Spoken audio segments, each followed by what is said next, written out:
ഈ ഓണ ദിവസം കേരള ഫുട്ബോൾ ആരാധകർ കാത്തിരുന്ന മത്സരമായിരുന്നു ബ്ലാസ്റ്റേഴ്സും പഞ്ചാബും തമ്മിൽ നടന്ന ഹോം മത്സരം. സ്വന്തം കാണികൾക്ക് മുന്നിൽ വൻ പ്രതീക്ഷയുമായാണ് ബ്ലാസ്റ്റേഴ്സ് കളിക്കാനിറങ്ങിയത്. എന്നാൽ ഗോൾ രഹിതമായ ആദ്യ പകുതി കാണികളെ അസ്വസ്ഥരാക്കി. പറഞ്ഞു വന്നത് ആദ്യ മത്സരത്തിൽ ബ്ലാസ്റ്റേഴ്സ് പഞ്ചാബിനോട് പരാജയപ്പെട്ടു. 1-നെതിരെ 2 ഗോളുകൾക്കാണ് സ്വന്തം കാണികൾക്ക് മുന്നിൽ ബ്ലാസ്റ്റേഴ്സ് വീണത്. രണ്ടാം പകുതിയുടെ അവസാന മിനിറ്റുകളിലാണ് ബ്ലാസ്റ്റേഴ്സ് പതറിയത്. ബോക്സിൽ വെച്ചുള്ള ബ്ലാസ്റ്റേഴ്സിന്റെ ഫൗൾ അവർക്ക് തന്നെ തിരിച്ചടിയായി. പെനാൽറ്റി എടുക്കാൻ വന്ന ലൂക്കാ മച്ചന് പിഴച്ചില്ല. സുന്ദരമായ അദ്ദേഹം അത് ഗോളാക്കി. ബ്ലാസ്റ്റേഴ്സ് 1 ഗോളിന് പിന്നിൽ.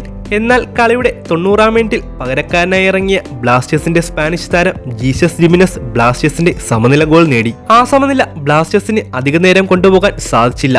6 മിനിറ്റ് എക്സ്ട്രാ ടൈം കിട്ടിയ മത്സരത്തിൽ 95-ാം മിനിറ്റിൽ ലൂക്കാ മച്ചന്റെ അസിൽ നിന്ന് പഞ്ചാബ് താരം ഫിലിപ്പ് നെസ്ലിയ അവരുടെ വിജയ ഗോൾ നേടി. അങ്ങനെ ആദ്യ ഹോം മത്സരത്തിൽ ബ്ലാസ്റ്റേഴ്സ് പരാജയപ്പെട്ടു. ബ്ലാസ്റ്റേഴ്സിന്റെ കുന്തമുനയായ നോവോ സദോയ്ക്കും പെപ്രയ്ക്കും നല്ലൊരു അവസരം പോലും ടീമിൽ ഉണ്ടാക്കിയെടുക്കാൻ സാധിച്ചില്ല. 96 മിനിറ്റ് നീണ്ടുനിന്ന മത്സരത്തിൽ 6 ഷോട്ട് മാത്രമാണ് ബ്ലാസ്റ്റേഴ്സിന്റെ സംഭാവന.